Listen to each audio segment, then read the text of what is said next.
George, thank you. Welcome to Monday's Look North. On the programme tonight, Mac is back. After a weekend of turmoil at Leeds United, Brian McDermott returns as manager with a warning for anyone who wants to take the club over. This club doesn't belong to anyone but the fans, and it has to be said that whoever eventually takes this football club on has to have those people first and foremost in their minds. Nothing else matters. There are new developments tonight. We'll hear more from McDermott fans and the current owners to try and find out where the club goes from here. Also tonight, the pupils excluded from school for wearing cancer charity badges on their uniforms. It's coming to see your camera. And we get up close and personal with West Yorkshire's police horses on one of their most challenging days. Well, a fairly grey-looking Castle Hill earlier today. There should be more brightness around tomorrow. That week ahead forecast follows shortly.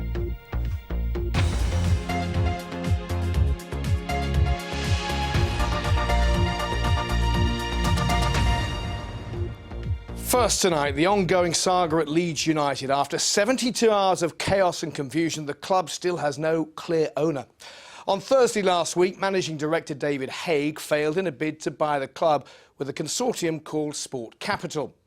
The following day, the reasons for that became clear as it was revealed that Italian businessman Massimo Cellino had agreed a deal to take over Leeds. Later that day, on the eve of a Yorkshire derby, word spread that Cellino had sacked manager Brian McDermott. That didn't stop Leeds thrashing Huddersfield Town 5-1, but minutes after the final whistle, a statement on the club website said that McDermott hadn't been sacked after all. Well, today, the BBC learnt an 11th-hour rival takeover bid was made by a local consortium, including Sport Capital. So it seems the future ownership of Leeds United is still up for grabs, something Brian McDermott says needs sorting out, as Ian Bucknell now reports. One part of the picture became clearer today. Brian McDermott, for now at least, is Leeds United's manager. At a press conference, he explained how and why he was back after being sacked. And the reason I'm sitting here, this is Leeds United, and I'm Leeds United manager, and I want to be Leeds United manager. You know, I've spoken to a lot of people in the game, a lot of really important people that have said, you know, you shouldn't go back. But if you saw the support that the team got, the staff got, you know, on Saturday, and personally the support I got was incredible. Some Leeds United fans had gathered to protest against McDermott's sacking before Saturday's game. The last week has just been the latest round of familiar embarrassments and disappointments. All we get is the manager's being sacked, the company's sold. We just want the truth. If there's no money there, let us know there's no money. We're just sick of all the lies and just can't take anymore. Despite the turmoil off the pitch, the players on it held their nerve, none more so than Ross McCormack, who scored a hat-trick in a 5-1 win over neighbours Huddersfield. It's been difficult, but you know, I keep saying the most important thing at this football club is what happens out there on the pitch, and we put everything to the back of our head today and put on a good show. Investment bank GFH Capital became owners of Leeds United just over a year ago, and directors David Haig and Salim Patel celebrated at Elland Road. Yesterday, Patel told BBC Radio Leeds he has no regrets. We're so proud of what we have actually achieved, and we've really grown to love Leeds United. Despite their love for the club, GFH have been looking to sell a majority share. They've reached an agreement in principle with Italian businessman Massimo Cellino, but the deal's subject to the Football League's fit and proper persons test, and as a convicted fraudster, Cellino's not certain to pass. Then today came news that two other bidders have joined forces to make a rival offer. The reason why they want to get involved is because A, they want to take a majority share of the club, but B, they feel that Cellino isn't the right man to take Leeds United forward. Leeds United's troubles date back over a decade to debts built up living the dream in the Premier League. After a baffling week, the current nightmare continues. Ian Bucknell, BBC Look North.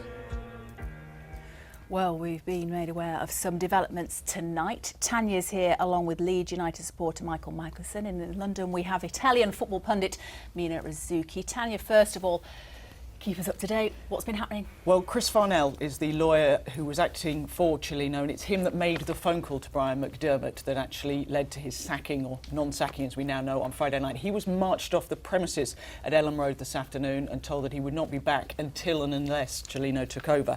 Then an email was issued to the staff of Leeds United by the chairman, stressing that GFH Capital remains in ownership of the club, and saying, slightly ironically given Friday's events, that no instructions or directions whatsoever should be taken from anyone outside the existing management structure and the board. Also this evening, the Leeds City Councillor Keith Wakefield has written to the Football League imploring them to vet properly any potential new owners, and they talk about that fit and proper persons test. Now, you might think that Cellino, with 2 convictions for fraud and a charge of embezzlement hanging over him, would he automatically fail that? But those two convictions are old. They are more than 10 years old. There is something called the Rehabilitation Act, and as I understand it, they are spent convictions, so do not come into play. And as for the existing charge over him, in this country, you are innocent until proven guilty. Tanya, thank you. Well, let's talk to Mazina Rizzucchi now, who's an Italian football pundit. Mina, just who is Massimo Cellino? Well, he's actually one of the most beloved characters in Serie A. He's somebody who brings drama, scandal and flair, and he does inspire a lot of his fans to love him. He's somebody who really believes in improving Cagliari, and he did so building one of the best sporting facilities for the club. A lot of the reasons he's been in trouble has been because he wanted to give the team a better stadium to work with, and that's when he got into trouble for it. They've been training and playing in different stadiums all around Italy now for the last year. They're back to where they started, but he's a character. I mean, he's obviously got a past. Some of his players love him, some of them despise him. You need only ask Lazio goalkeeper Federico Marchetti, who had the audacity once to claim he wanted to leave Cagliari at some point, and he got benched for a year. In your opinion, would he be good for Leeds United, yes or no? This is a difficult one to answer. He'd bring a lot of character and he would bring investment, and he loves football, but he might get tired of it eventually if he doesn't go his own way. Michael, he's got character, he's colourful, those convictions in the past. He'd be all right, wouldn't he, for Leeds if he's got the money? Yeah, he might get tired of it. The trouble is we're all tired of it. We've had enough of what's been going on for far too long. The club has been in the wrong hands really since the days of Leslie Silver, and we end up here today in a complete mess. The club is obviously in a terrible financial position. Something needs to be done very urgently. Cellino, is he the right man? Massive gamble, very, very wealthy, yes. He can bring the money to the club, but will he put the right infrastructure in? Will he engage with the fans? Will he be the right man long term for this wonderful football club? Michael, if he's not the right man, what is the next move for your club? I don't know. There is a great possibility of administration, you would have to think. The local consortium might well be very good, it might have great intentions, but if they haven't got the money, I say to you, gentlemen, please don't come to our club. We don't need $1 million here and $1 million there. We've had that with GFH. They have failed very badly. We need new people with investment, with vision, who care about this club. They don't have to support the club, but they have to love it and care about it, because it's a wonderful football club. Michael and Mina in London, thank you for joining us tonight. Now, next is school pupils from North Nottinghamshire suspended for wearing charity badges on their uniforms. The 14-year-olds have both recently lost family members to cancer. The school, Outward Academy Portland in Worksop, says they're free to wear the badges on their bags and outdoor coats, but not on their blazers. But because the girls have refused to remove them, they've been temporarily excluded. Kate Bradbrook has this exclusive report. Have you done question 2 yet? 14-year-old friends Kaylee and Abby should be at school, but instead they've been working from home for the past 3 days after being suspended for wearing charity badges on their blazers. We got asked to take our cancer research badges off, and we said no, it's to show respect towards those who's fighting for cancer. Abby lost her granddad to cancer a week ago, and Kaylee wears her Macmillan flower in memory of her auntie. I've worn it for over a year now, since we found out what was happening with my auntie's cancer, and my granddad got cancer too. Outward Grange Academy's trust has sent me a statement. In it, it says the school has a proud track record of supporting charities, but that some pupils were wearing 5 or 6 badges at one time. Instead, though, it says it's happy for students to wear multiple charity badges on their bags or outside coats. I understand that the school do have rules and regulations. The problem is I'd never heard of this one. It were like they just woke up, decided they didn't want to see him anymore, and they take him off. The girls and their families now have to decide whether to back down and remove the badges or to find another school which doesn't have such strict rules. Kate Bradbrook, BBC Look North, Worksop. Now then, later on Look North. Remember Parkinson's disease sufferer James D. Little? We catch up with him following his controversial stem cell treatment in the Ukraine. Now for a planning battle worthy of a detective novel. When Brian McNeill bought his dream retirement home on the North York Moors 17 years ago, it was a return to the farm where he'd worked as a boy.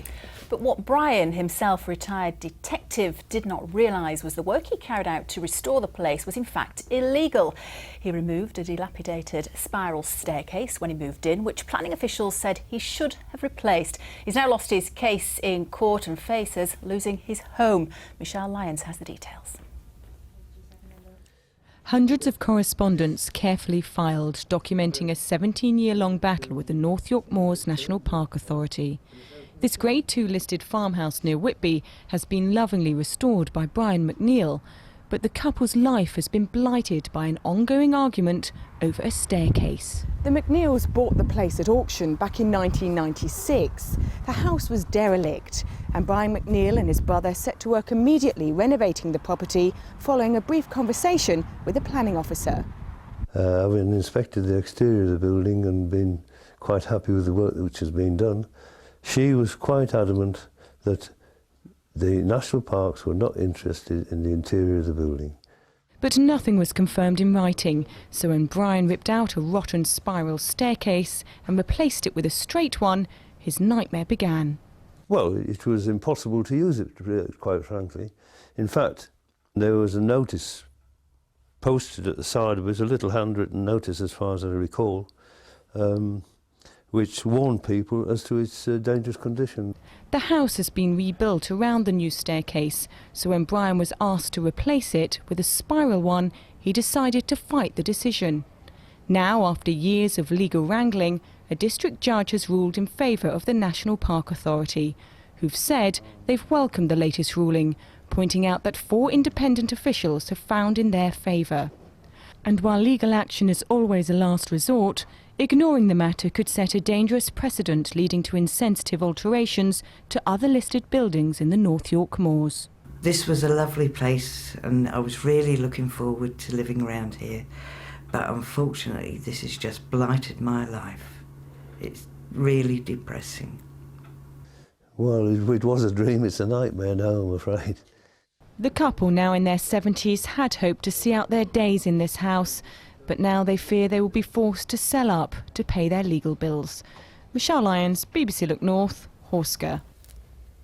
Let's get some news in brief now. The mother of missing York student Megan Roberts has said the disappearance of her daughter appears to be the result of a tragic run of events with no one to blame. Megan, who's 20, was last seen near Lendal Bridge more than a week ago. Police say it's most likely she fell into the river after drinking with friends. In a Facebook message, Megan's mother, Jackie, thanked people for their support and said she would remain hopeful until it was certain her daughter had ended up in the water. Senior councillors in York have outlined how they plan to make millions of pounds worth of savings. Over 2 years, 240 posts need to be cut and £23 million needs to be saved. Council tax is due to rise 1.9%. That's just below the amount the council thinks could trigger a referendum. The Transport Secretary, Patrick McLaughlin, has been in Yorkshire to see improvements at 2 of our railway stations. He visited the southern entrance to Leeds station, which is due to undergo a £17 million revamp so that commuters will have direct access to the station from the riverside. He also officially opened Wakefield Westgate, which has recently been refurbished.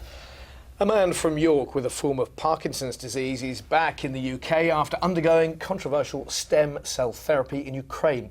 James Little opted to have the treatment after seeing his mobility and speech deteriorate over the last 10 years. Well, the clinic claims to have good results, but experts in the UK say stem cell science is not yet that advanced to treat Parkinson's patients. Our health correspondent Jamie Coulson reports. James DeLittle is back home after going in search of a miracle cure. The 49-year-old has a form of Parkinson's disease that affects his movement and speech. So last week he went to Ukraine to undergo a controversial treatment using stem cells. I needed something for myself. I had 10 years of feeling rotten. I needed to feel better. Until 10 years ago, James was fit and active, but now he sometimes struggles to even get dressed. So last week he travelled to Kiev, where for £6,000 he was injected with stem cells harvested from aborted fetuses. The clinic claims to see improvements in 75% of cases, but there have been no clinical trials or published scientific evidence. It's clean, they're kind, just wait results and see if it does what it says on the tin. Stem cells are the building blocks of the human body and, depending on where they come from, have the ability to transform into almost any other type of cell, be it in the heart, the lungs or the brain. Now, experts believe that the regenerative power of stem cells could one day lead to medical breakthroughs, but they also warn that the science isn't yet that advanced for patients with Parkinson's disease. These treatments have not been tested in clinical trials. We don't know if they're safe, we don't know if they work. So there may be risks attached to going and having these treatments at places we don't know anything about. Since returning home, James believes he has seen an improvement in his balance, but also understands why some people might be sceptical. I know there's plenty of people that will say that it's the, what's the word, placebo effect. But no, I do feel better. James remains convinced the risk was worth it, and all he can do now is wait and hope. Jamie Coulson, BBC LookNorth. Good to see you making a decent recovery. Definitely. Now then, before 7 o'clock. Behind the scenes with the horses helping to keep the peace. With Leeds United in turmoil, we've been given exclusive access to West Yorkshire Police's Mounted section to see how they police a football game. And high drama on the pitch too. 3 sendings off in the South Yorkshire derby, plus the rest of the weekend's action.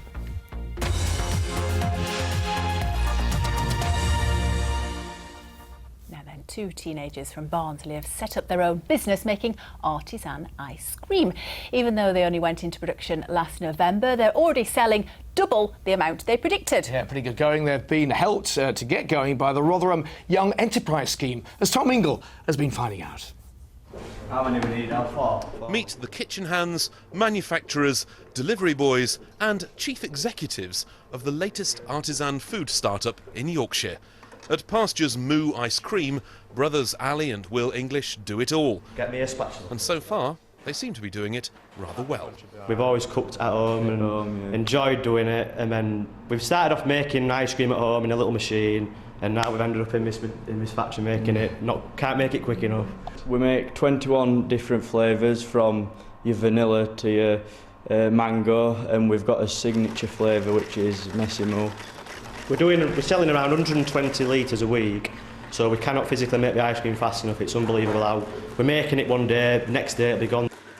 This is the archetypal startup business. The equipment has been funded from the family. Here's where they make the ice cream, they freeze it over there, and it goes through the doors to the waiting world. What these premises might lack in size, they certainly make up for in terms of affordability, because for the first 6 months, the brothers can stay here absolutely rent-free. All they pay for is their electricity. It's part of the Rotherham Youth Enterprise Scheme. In Rotherham, we want to encourage as many new start-up businesses as we can, and as many young people to come in and start up. In the last 5 years, we've supported about 243 businesses through, and we've got an 81% survival rate working with young people at 5 years of trading. The brothers have even been to Italy to learn from master ice cream makers. Their flavours are currently delivered direct to customers' doorsteps, but soon they'll be supplying local cafes directly. Even so, the colourful Pastures Moo van is set to be joined by a moped, so they can still go door to door before demand melts away. Tom Ingle, BBC Look North, Manvers in Rotherham. Good for them. You know, when I was a teenager, Phil, I sold candles. Well, I made candles, but I didn't really? sell them. All right. Yeah, Did you Raspberry Ripple by any chance? Now on to football, and we already showed you the highlights from the Leeds and Huddersfield game. But elsewhere, there were goals and red cards aplenty. Here's a roundup of the best of the rest of the weekend's action. Barnsley debutant Emmanuel Frimpong was one of 3 players to see red as Sheffield Wednesday overcame local rivals Barnsley 1-0 at Hillsborough. 24 hours after joining from Arsenal, Frimpong was yellow-carded twice in 5 first-half minutes. Wednesday's Jermaine Johnson followed him on 80 minutes, while Reds midfielder Jacob Mellis joined them in injury time. That was before Chris Maguire scored in the 97th minute, last kick of the game, to hand the Owls a home win. In League One, Sheffield United found themselves on the wrong end of a 3-0 thumping at Crewe. Chuck Soniki's first-half double at Gresty Road, blunting the blades. Rotherham notched up another win as Alex Revel scored this rather supreme late winner against Leyton Orient to keep up the Millers' promotion push. Bradford went down by 2-1 at Wolves. The Bantams played for more than an hour with 10 men after Nathan Doyle's red card for 2 first-half bookings. In League Two, Chesterfield moved 3 points clear at the top after a 3-1 win against Bristol Rovers. Ollie Banks and 2 from Owen Doyle for the Spire-Rides. Hunwes Fletcher's late winner for York City ended high-flying Fleetwood's 5-game unbeaten run, earning the Minstermen a rather unexpected but nonetheless welcome 3 points. York now up to 13th. And you can see all the highlights from those games and our teams on the Football League show, now available on the iPlayer. Don't miss it. Now back to our main story, the rapidly changing situation at Leeds United for police responsible for the safety of supporters attending Saturday's derby with Huddersfield. The strength of feeling represented quite a big challenge. Well, our reporter Ian White and cameraman Malik Walton were given exclusive access to spend a day in the life with West Yorkshire Police's horse section. Hello, Wills. Hello. It's 8 a.m. at West Yorkshire Police's operations unit at Cargate near Wakefield. This is the morning breakfast, so 8 o'clock.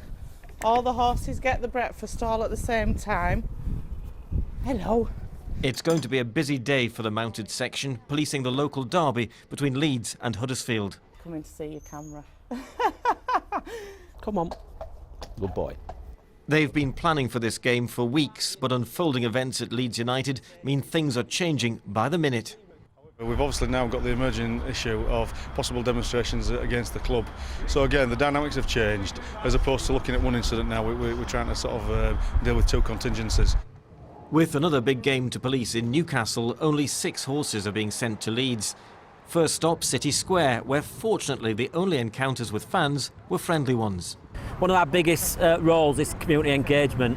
What we find is if we stand here, we get lots of people coming up and we have a nice chat and break down boundaries. If you had 2 police officers on foot standing here, probably wouldn't come up to them and speak to them at all. But at Elland Road, tensions are running high. Well, with Leeds United in turmoil, the fans are protesting, so the police horses really are coming into their own. You can see now they're pushing their way through the crowd, getting people to move out the way. Very effective. Things were heating up round the back and police needed to get people out of the way when a car caught fire. As fans chanted at the front, the horses continued to attract all sorts of people. Sometimes they're actually wanted for something and they think, because I'm on a police horse, they can't be arrested really. But obviously we have transport that will come and pick them up and things like that. Get back now! 5-1 to Leeds, the final score, but the horses are needed to help break up rival fans outside the ground.